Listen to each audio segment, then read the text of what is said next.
يا رسول الله العلي الأعلى يقرئك السلام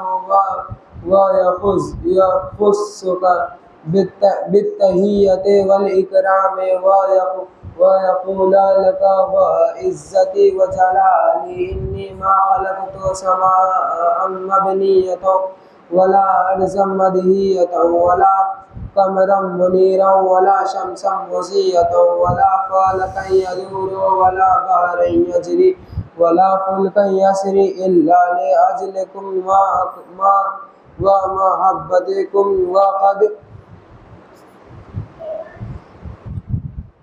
وقد أذن لي أن أدخل معكم فهل تأذنوا لي يا رسول الله؟ فقال رسول الله وعليك السلام يا أمين وحي الله إنه نعم قد أذنت لك. فدخل جبرائيل معنا تحت الكساء فقال لأبي إن الله قد أوحى إليكم يقول إنما يريد الله ليذهب عنكم الرجس أهل البيت ويطهركم تطهيرا.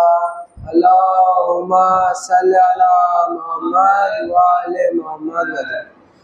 فقال علي لأبي يا رسول الله أخبرني ما لجلوسنا هذا تحت الكساء من الفضل عند الله. فقال النبي والذي بعثني بالحق نبيا واصطفاني بالرسالة نجيا ما ذكر خبرنا هذا في محفل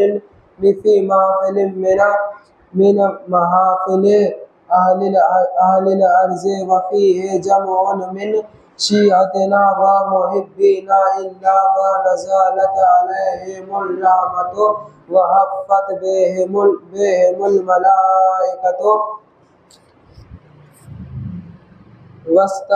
واستغفرت لهم إلى أن يتفرقوا. فقال علي إذا والله فزنا وفاز شيعتنا ورب الكعبة. فقال النبي ثانيا يا علي والذين بعثني بالحق نبيا واصطفاني بالرسالة نجيا ما ذكر خبرنا هذا في محفل من محافل أهل الأرض وفيه جمع من شيعتنا ومحبينا وفيهم مهموم إلا وفرج الله همه ولا مغموم إلا وكشف الله غمه ولا طالب حاجة إلا وقضى الله حاجته. فقال علي إذا والله فزنا وسعيدنا وكذلك شيعتنا فازوا سعيدوا في الدنيا والآخرة ورب الكعبة. اللهم صل على محمد وعلى محمد.